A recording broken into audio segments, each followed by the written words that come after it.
Basic mathematics के part 3 में आपका स्वागत है। आइए सबसे पहले हमारा टॉपिक है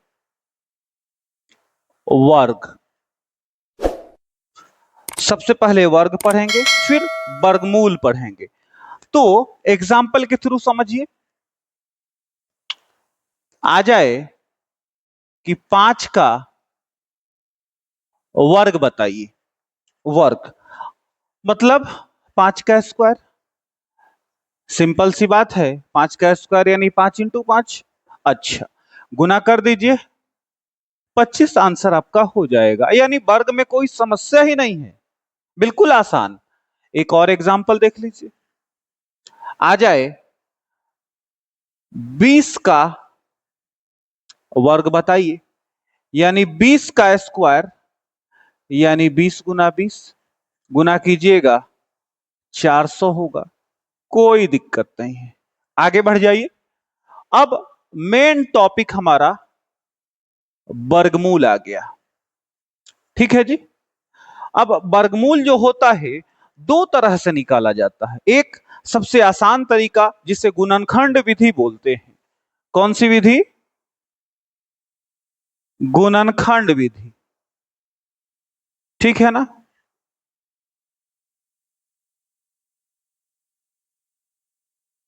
एग्जाम्पल के थ्रू ही इसको भी समझिए।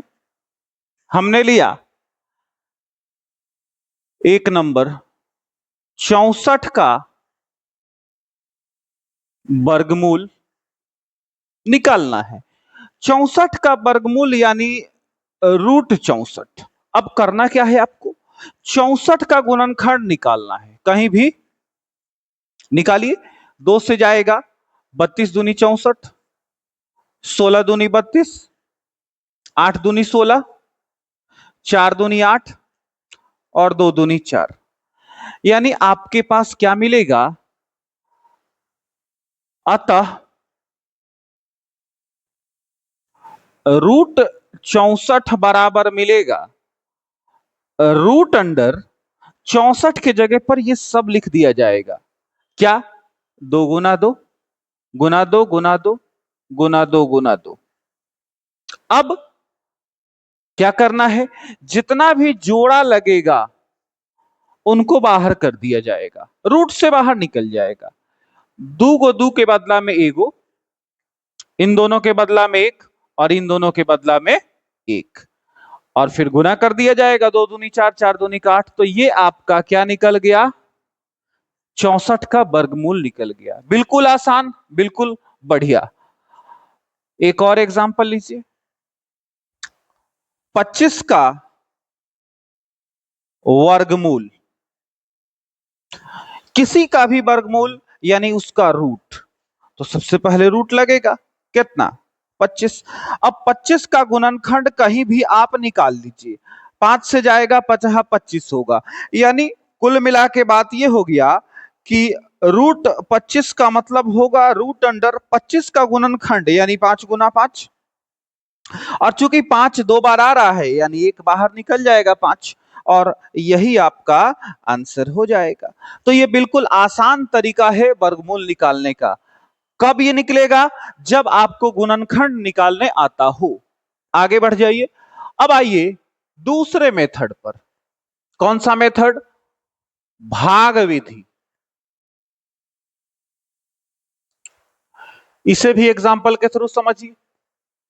हमने पहला एग्जाम्पल लिया 625 का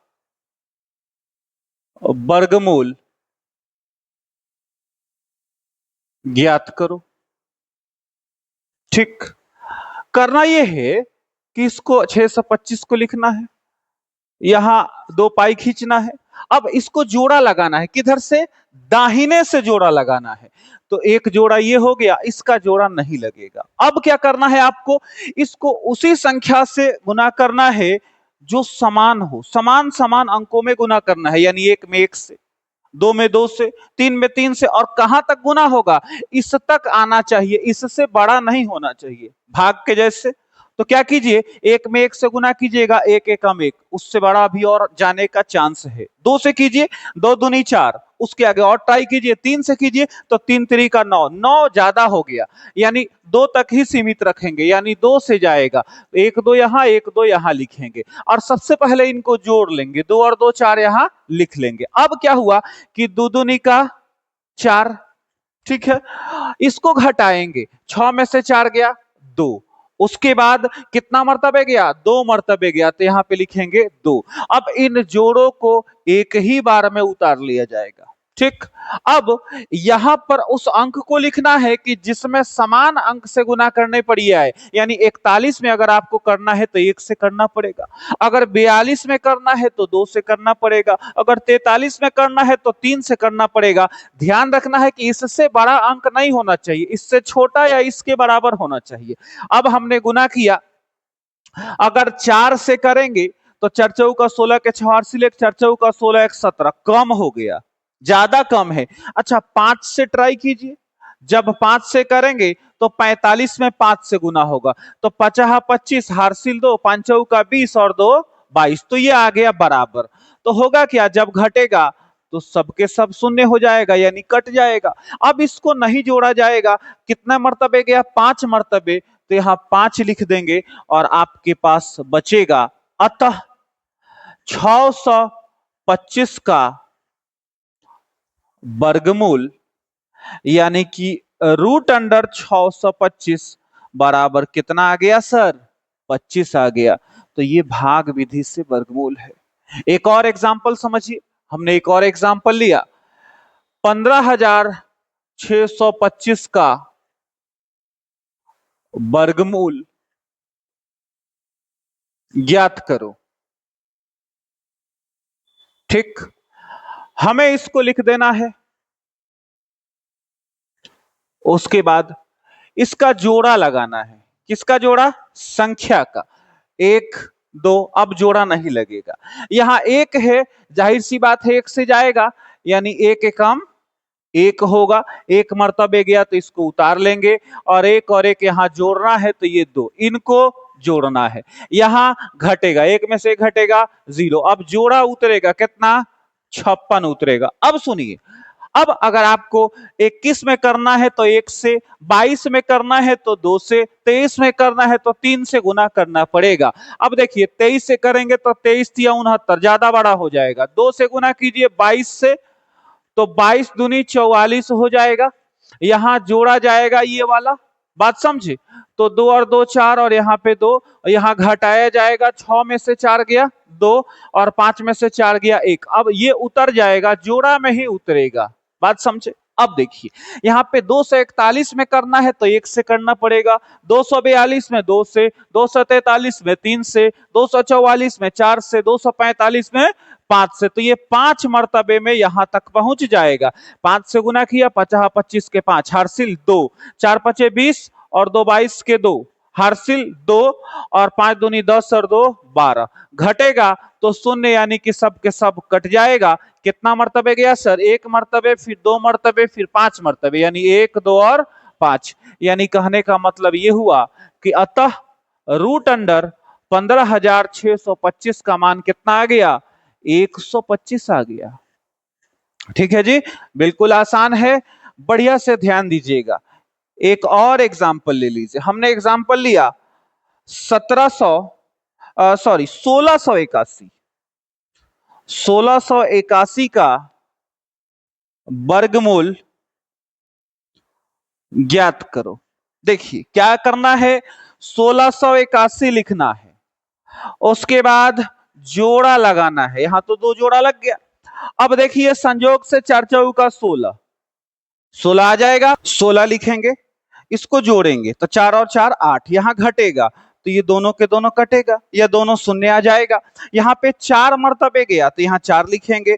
अब देखिए ये जोड़ा उतर जाएगा, ठीक है, सिर्फ 1 मर्तबे जाएंगे तो 81 एकम 81 हो जाएगा, ये दोनों के दोनों कट जाएगा, 1 मर्तबे गया तो यहाँ 1 लिख देंगे, यानी अतः रूट अंडर 1681 बराबर कितना मिल गया जी, 41, यानी 1681 का वर्गमूल कितना हुआ, 41 हुआ। इसको बिल्कुल अच्छे तरीके से समझ लीजिए, बहुत काम आएगा आपके।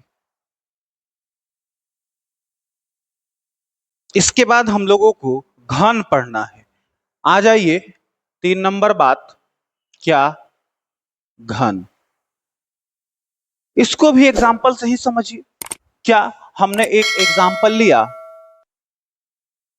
कि 5 का घन निकालिए, यानी 5 का घन क्यूब, बात समझे।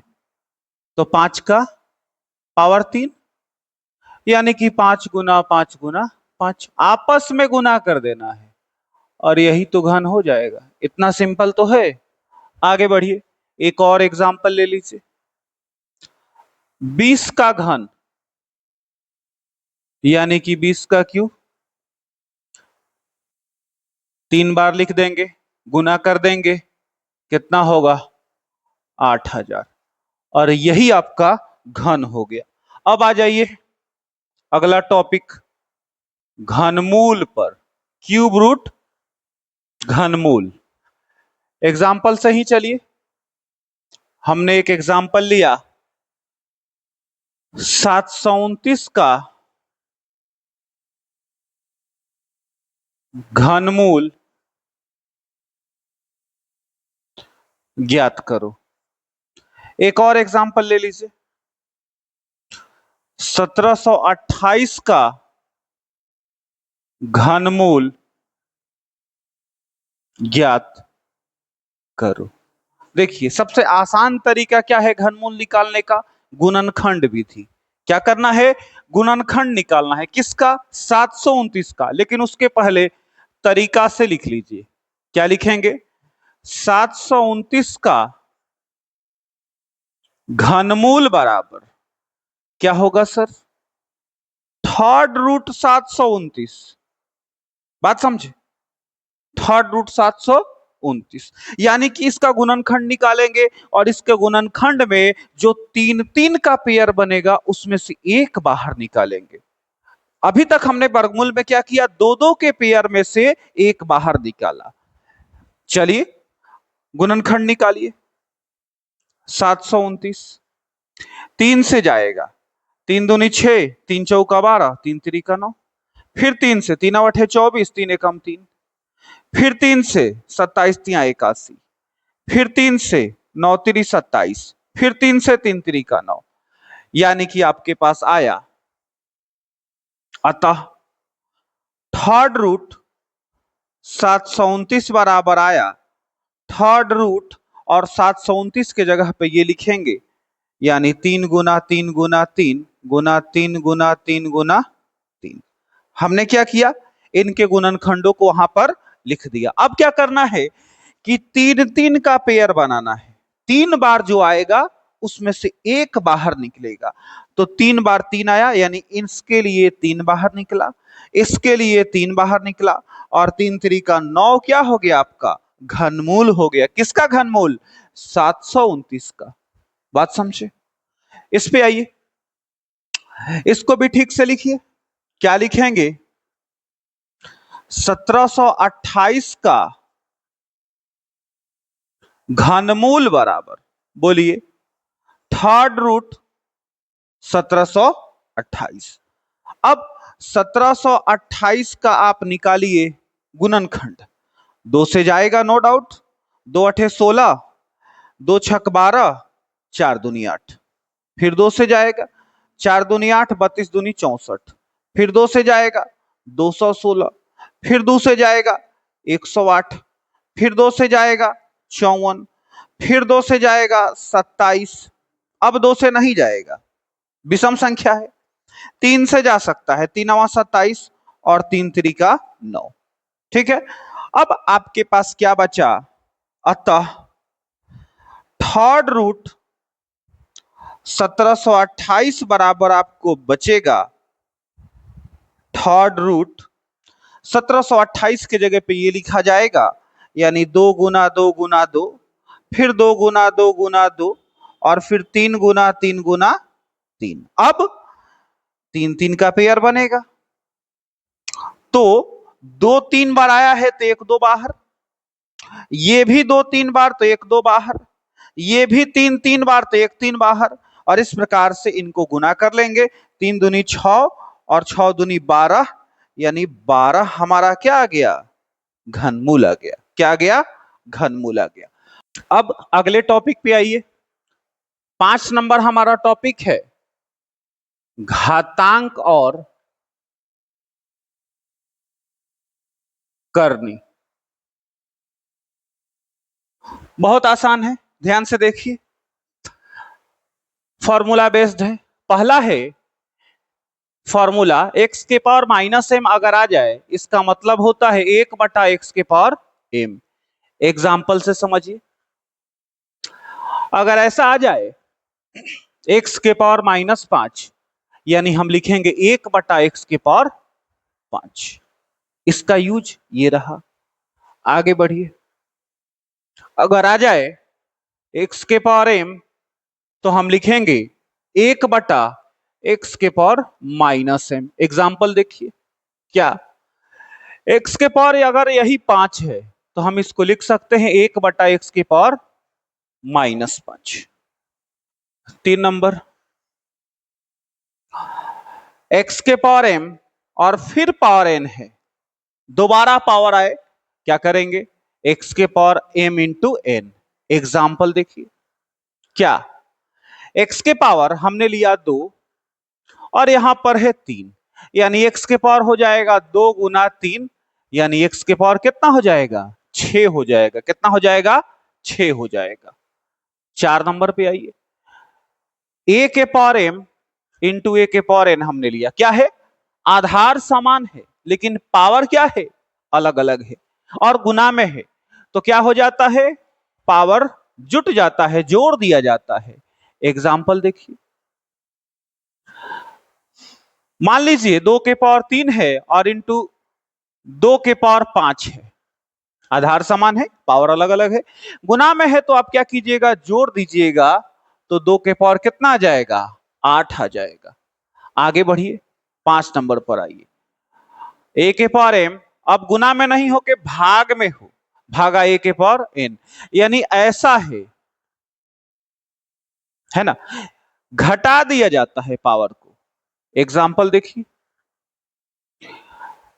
2 के पावर 5 और भागा 2 के पावर 3 ऐसा हो, इसका मतलब यह हुआ कि 2 के पावर 5 माइनस 3, यानी 2 के पावर कितना आएगा, 2 आएगा। ठीक है, ये सब हमारा एग्जाम्पल है, सब एग्जाम्पल है। आगे बढ़िए,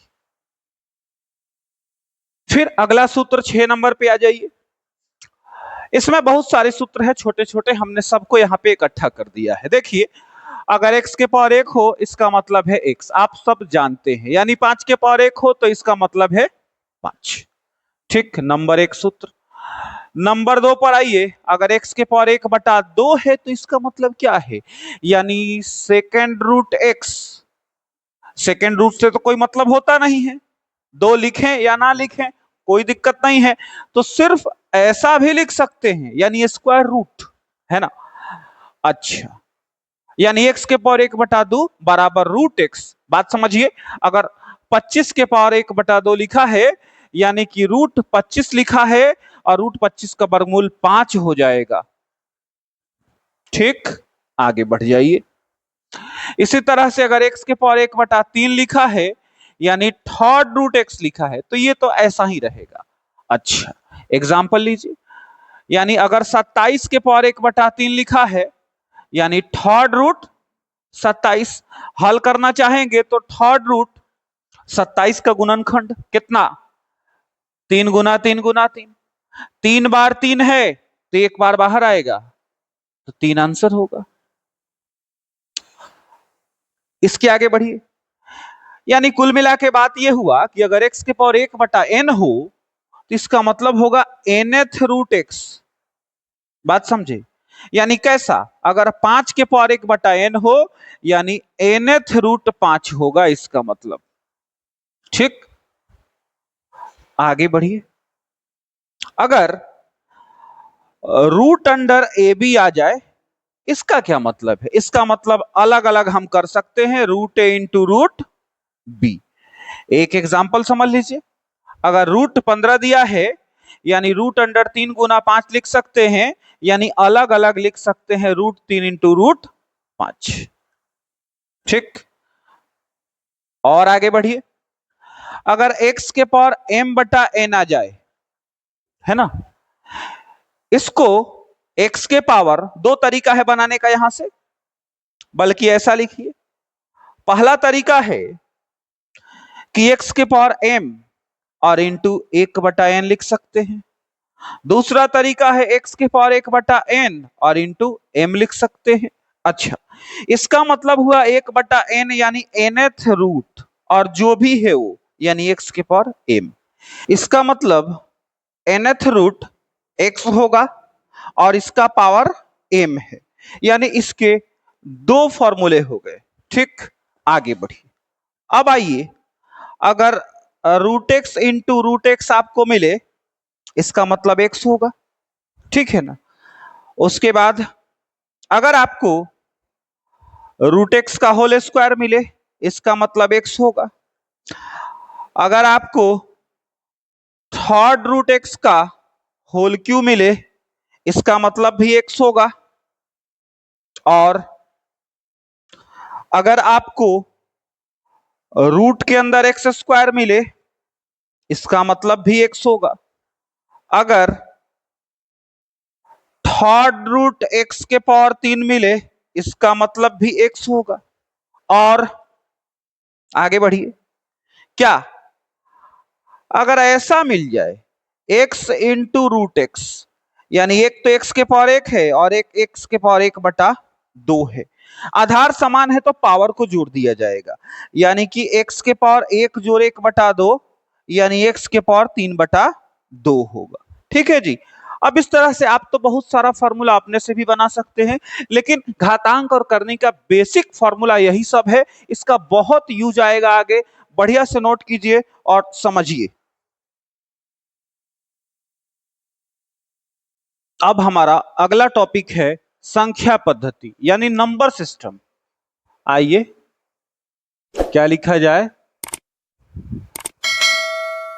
संख्या पद्धति, नंबर सिस्टम। इसमें हम अलग अलग संख्याओं के बारे में पढ़ेंगे, कुछ परिभाषा आएगा। परिभाषा इसका लिख लीजिए सबसे पहले। क्या? संख्याओं को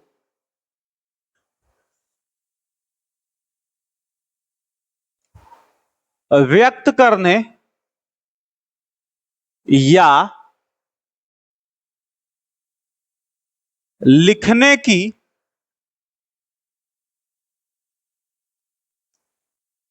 पद्धति को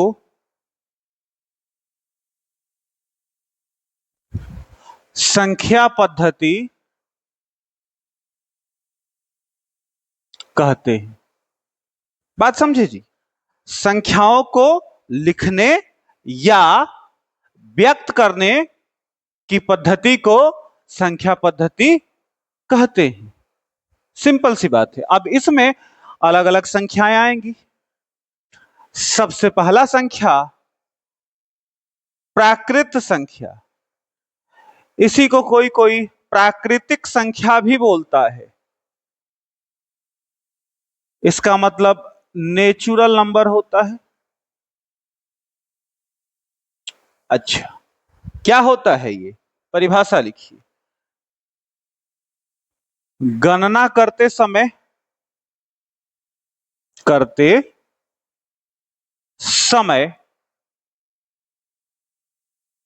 प्रयुक्त सभी संख्याएं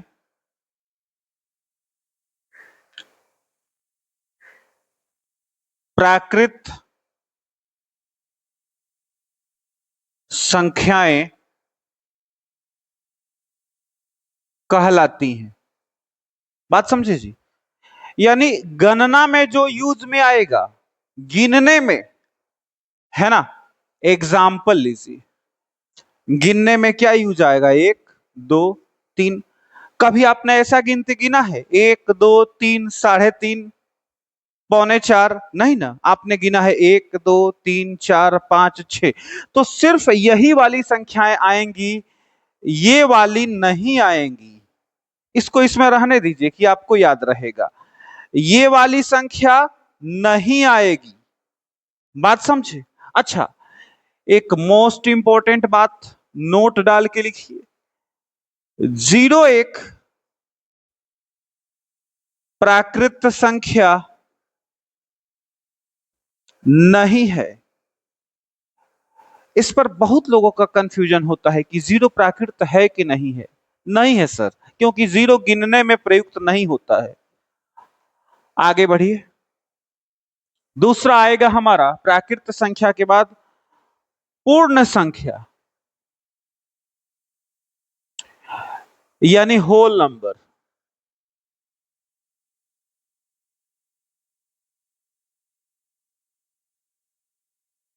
क्या होता है जी, इसी प्राकृत संख्या में अगर 0 को भी शामिल कर लिया जाए तो वो जो बनेगा वो पूर्ण संख्या हो जाएगा। कैसे लिखा जाए? लिखेंगे प्राकृत संख्याओं में, प्राकृत संख्याओं में यदि शून्य को भी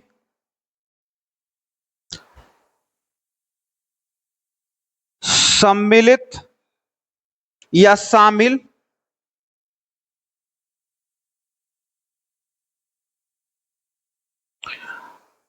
कर लिया जाए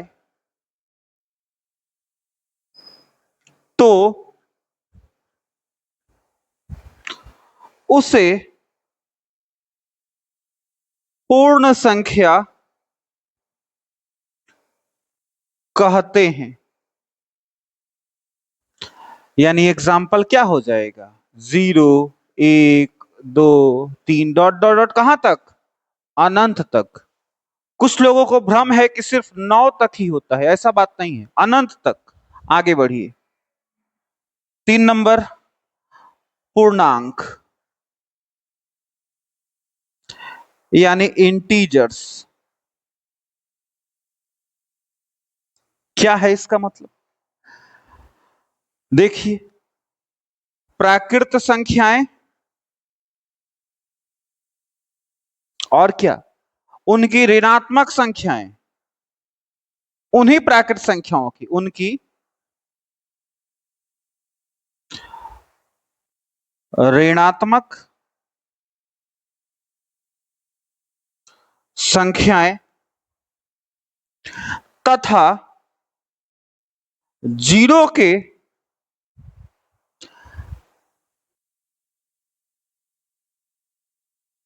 सम्मिलित रूप को, या फिर 0 को सम्मिलित करने पर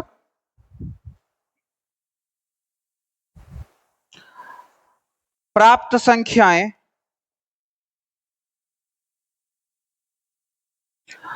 पूर्णांक कहलाती हैं, पूर्णांक कहलाती है।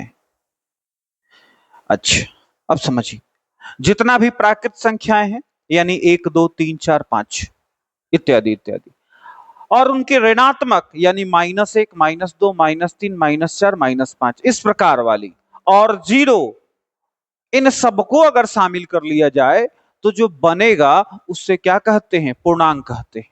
ठीक, यानी एग्जाम्पल आएगा -3 -2 -1 0 1 2 3 इत्यादि इत्यादि, इधर भी और इधर भी, निगेटिव में भी और पॉजिटिव में भी, और भी बहुत सारे अंक हो सकते हैं। आगे बढ़िए, 4 नंबर पे आइए। अगला हमारा होगा सम संख्या, यानी इवन नंबर। ठीक है, बड़ी आसान। कौन होता है? वे संख्याएं जो 2 से पूर्णतया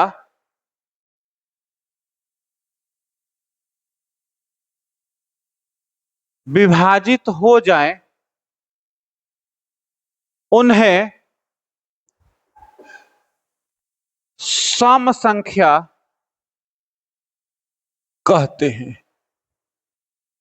यानी जिन संख्याओं में 2 से अगर भाग दे दिया जाए तो शेषफल कुछ नहीं बचे, पूरा का पूरा विभाजित हो जाए, उसे ही सम संख्या कहते हैं। एग्जाम्पल 2, 4, 6, 8। अच्छा, मोस्ट इंपॉर्टेंट बात नोट डाल के लिखिए, 0 एक सम संख्या होता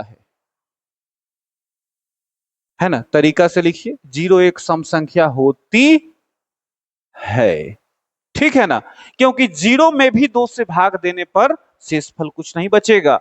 बात समझे ना। चलिए 5 नंबर, विषम संख्या यानी ऑड नंबर।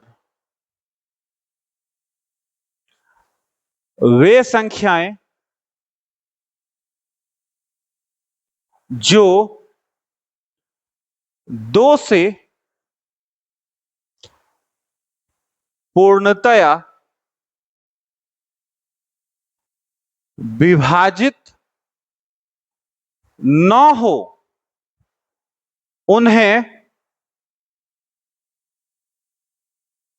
विषम संख्या कहते हैं। विभाजित ना हो 2 से, है ना, यानी कटे नहीं, शेषफल शून्य नहीं आए। एग्जाम्पल 1 होगा, 3 होगा, 5 होगा, 7 होगा, 9 होगा, इत्यादि। आगे बढ़िए 6 नंबर पर आइए। अब अभाज्य संख्या या इसी को बोलते हैं रूढ़ संख्या, इंग्लिश में बोलेंगे प्राइम नंबर। बड़ी इंपॉर्टेंट है परिभाषा। वे संख्याएं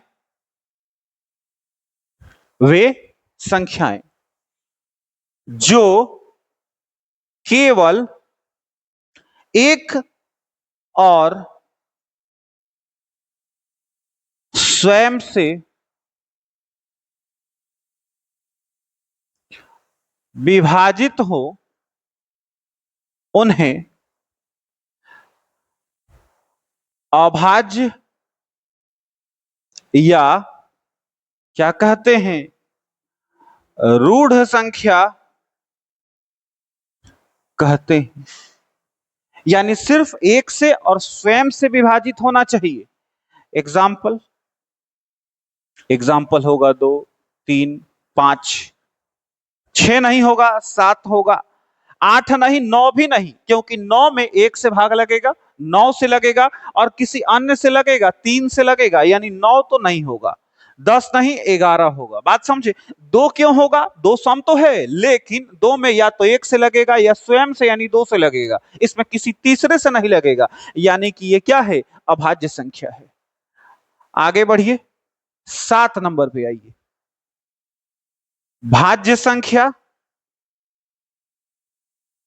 या इसी को बोलते हैं यौगिक संख्या। यौगिक संख्या इंग्लिश में कंपोजिट नंबर, कंपोजिट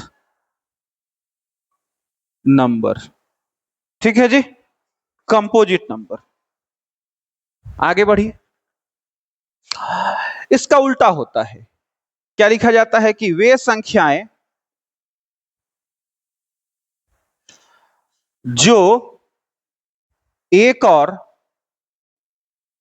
स्वयं के अतिरिक्त किसी अन्य संख्या से भी, अन्य संख्या से भी विभाजित हो उन्हें भाज्य या यौगिक संख्या कहते हैं। क्या कहते हैं जी?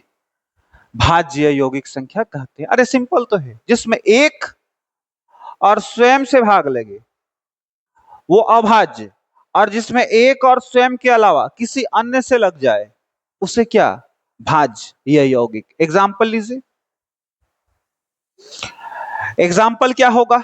4 होगा, 6 होगा, 8 होगा, 9 होगा, इत्यादि इत्यादि। हाँ, एक जरूरी बात नोट, हमने यहां 2 लिया, यहां 4 लिया, एक कहां गया? 2 3 4 5 6 7 8 9, इसमें 10 भी आ जाएगा, लेकिन एक कहां गया? एक के बारे में लिखिए। क्या? एक न तो अभाज्य या रूढ़ संख्या है,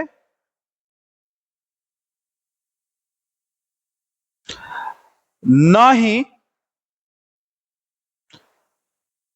यौगिक या भाज्य संख्या है। बात समझ गए जी? एक अपवाद है, एक कुछ भी नहीं है, ना तो भाज्य है ना तो अभाज्य है। ठीक है, यहां तक इसमें लिखिए, इसके बाद आगे बढ़ते हैं। इसके बाद आएगा परिमेय संख्याएं।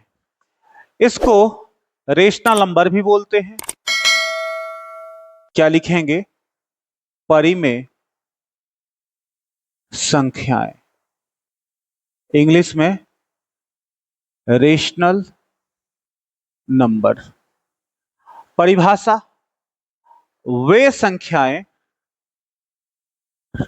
संख्याएं जो P बटा Q, जहां इसका हर यानी Q नॉट इक्वल टू 0, यानी हर 0 नहीं होना चाहिए, के रूप में हो, उन्हें परिमेय संख्याएं कहते हैं। कौन सी संख्या? परिमेय संख्या। एग्जाम्पल लीजिए। P बटा Q यानी 3/2, माइनस में होगा तब भी चलेगा। बात समझे? अगर दशमलव में होगा तब भी चलेगा। क्यों? क्योंकि 3.1 यानी 31/10 P बटा Q। ठीक। अच्छा, 0 हो तब भी चलेगा, क्योंकि 0 को 0/1 लिख सकते हैं। अच्छा, अगर 5 हो तो तब भी चलेगा, क्योंकि 5/1 लिख सकते हैं। अगर -2 हो तब भी चलेगा, क्योंकि -2 को -2/1 लिख सकते हैं। ये भी P बटा Q हो गया। अच्छा, कौन नहीं चलेगा?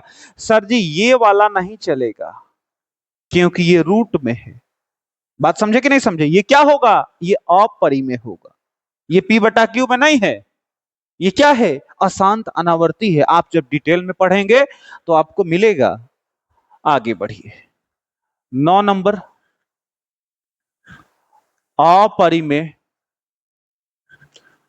संख्याएं। एक शब्द में आप इसको लिख सकते हैं, बिल्कुल आसान। वे संख्याएं जो परिमेय नहीं है उन्हें अपरिमेय संख्या कहते हैं। एग्जाम्पल, यही रूट वाला आएगा, √3, √5 इत्यादि। ठीक। अब इतना जब पढ़ लिए तो एक और पढ़ लीजिए। कौन सा? वास्तविक संख्याएं। अच्छा, अपरिमेय संख्या को इंग्लिश में क्या बोलते हैं जी? Irrational number. Irrational number. ठीक है जी, इरेशनल नंबर। वास्तविक संख्या क्या होती है? परिमेय और अपरिमेय को आपस में मिला दिया जाए तो जो संग्रह बनेगा ना, उसे ही क्या कहेंगे? वास्तविक संख्या कहेंगे। यानी कि परिभाषा लिखिए, परिमेय और अपरिमेय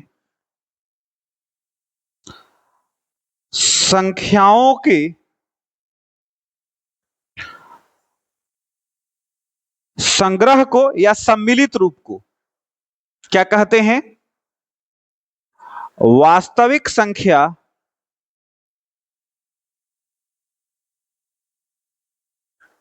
कहते हैं। फिर ये छूट गया इंग्लिश वाला, इसको बोलते हैं रियल नंबर, इंग्लिश में रियल नंबर। ठीक है जी। अच्छा, एग्जाम्पल लीजिए, कुछ भी ले लीजिए। 5/2, 2.1, √3, -1, इत्यादि इत्यादि। ठीक, आगे बढ़िए, कुछ विभाज्यता के नियम पढ़िए। अंतिम बात इस पूरे बेसिक मैथमेटिक्स की सबसे जरूरी है, कौन सा नंबर आएगा? 7 नंबर हमारा आएगा, जो टॉपिक वाला नंबर चल रहा है वो 7 नंबर। विभाज्यता के नियम, विभाज्यता के नियम।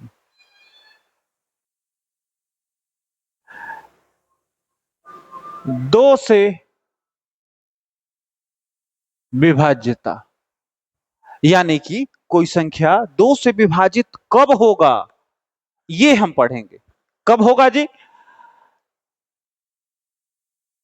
संख्या के अंत में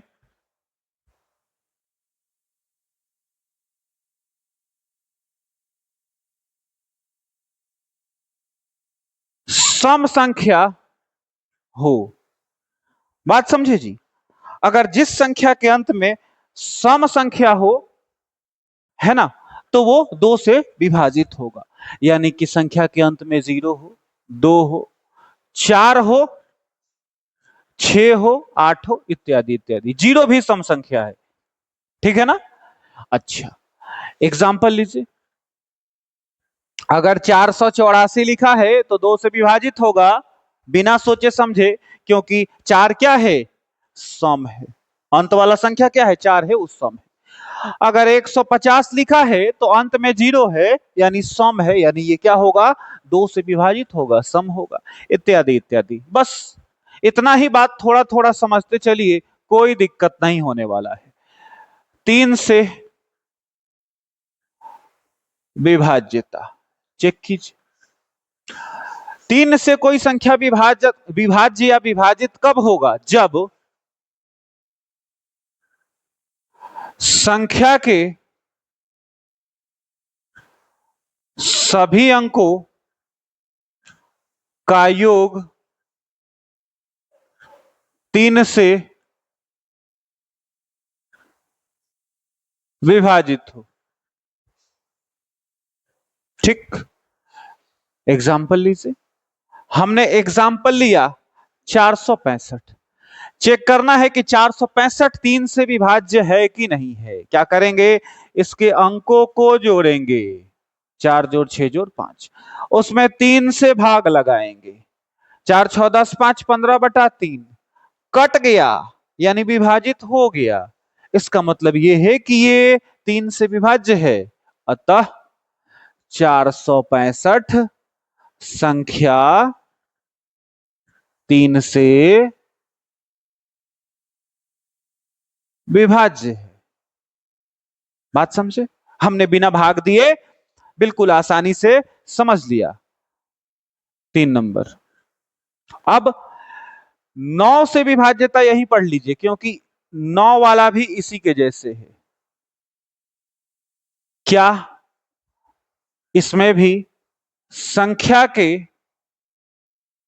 सभी अंकों का योग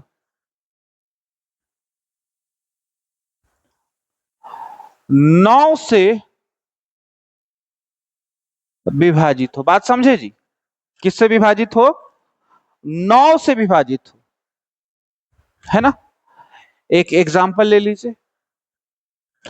हमने एग्जाम्पल लिया 180, चेक करना है कि 180 9 से विभाज्य है कि नहीं है।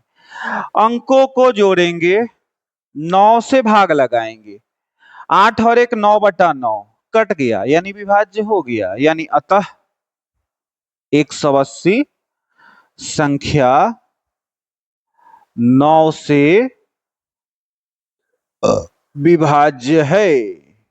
ठीक है जी। 4 नंबर। अब चेक कीजिए 4 से विभाज्यता।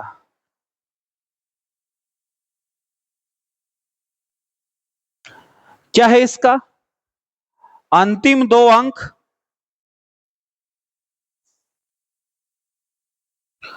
4 से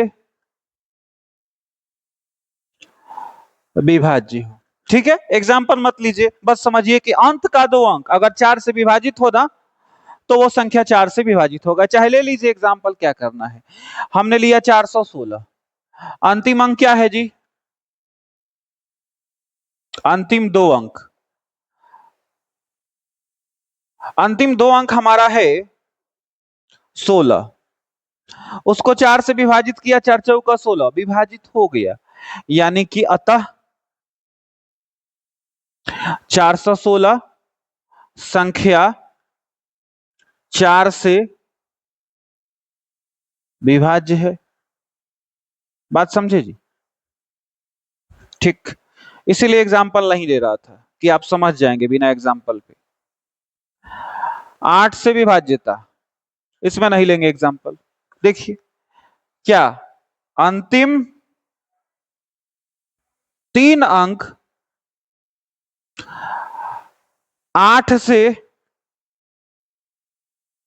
विभाज्य हो, यानी अंत का 3 अंक अगर 8 से विभाज्य हो जाए ना, भाग लग जाए, तो उसे क्या बोलेंगे कि सारी संख्याएं 8 से विभाजित हो जाएंगी उनमें उपस्थित। 6 नंबर, बस 2-3 बातें और पढ़ लीजिए। 5 से विभाज्यता, कोई संख्या 5 से विभाजित कब होगा? जब संख्या के अंत में, संख्या के अंत में क्या हो? 0 या 5 हो। संख्या के अंत में 0 या 5 होगा तो वो संख्या 5 से विभाजित होगी। 7 नंबर 10 से विभाज्यता, कोई संख्या 10 से विभाजित कब होगी? बोलिए। संख्या के अंत में शून्य हो। संख्या के अंत में अगर केवल शून्य आए तो वो संख्या क्या होगा? 10 से विभाजित होगा। जगह बच गया, एग्जाम्पल ले लीजिए। जैसे लिखा है 485, अंत में इसका अंक क्या है? 5, 5 है ना, अंत में 5 है, यानी कि 485 5 से विभाज्य है। अच्छा, 10 से ये विभाज्य है कि नहीं है? नहीं है, क्योंकि अंत में 0 नहीं है। अच्छा, अगर ये आ जाए, मान लीजिए 280 आ गया, अंत में 0 है, तो ये 0 है तो 5 से भी विभाज्य होगा, और 0 है तो 10 से भी विभाज्य होगा। लिख लीजिए, याद रहेगा। 5 से तथा 10 से विभाज्य है। माने इसको याद रखने से हमको ये फायदा होगा कि हम बिना भाग दिए बता पाएंगे कि कोई संख्या 2 से, 3 से, 9 से, 4 से, 8 से, 5 से, 10 से विभाज्य है और नहीं है या नहीं है। ठीक है ना? अच्छा, ये तो इंपॉर्टेंट है, जो आसान है। हमने सिर्फ लिया है 2, 3, 4, 5, 8, 9 और 10, हमने 6 का नहीं लिया है, क्योंकि वैसे भी उसको पढ़ने से कोई फायदा है नहीं। 6 से वो संख्या विभाजित होती है जो 2 और 3 दोनों से विभाजित हो। बात समझे ना? तो हमें 6 से विभाज्यता चेक करने के लिए 2 से भी चेक करना पड़ेगा, 3 से भी चेक करना पड़ेगा, तो फिर उससे अच्छा है कि हम 6 से ही चेक कर लेंगे। बात समझे? अच्छा, तो इसलिए हमने उसको नहीं लिया है। 11 का भी हमने नहीं लिया है, वो भी लेंदी होता है। हमने सिर्फ वो लिया है जो आसान है और जिसको याद रखने में हमारी भलाई है, समय बचे, सिर्फ वही लिया है। नोट कर लीजिए, ये हमारा बेसिक का तीनों पार्ट खत्म हो गया। इसको बढ़िया से पढ़िएगा और अब हम लोग सिलेबस करेंगे, और सिलेबस में उम्मीद है कोई परेशानी नहीं आएगी।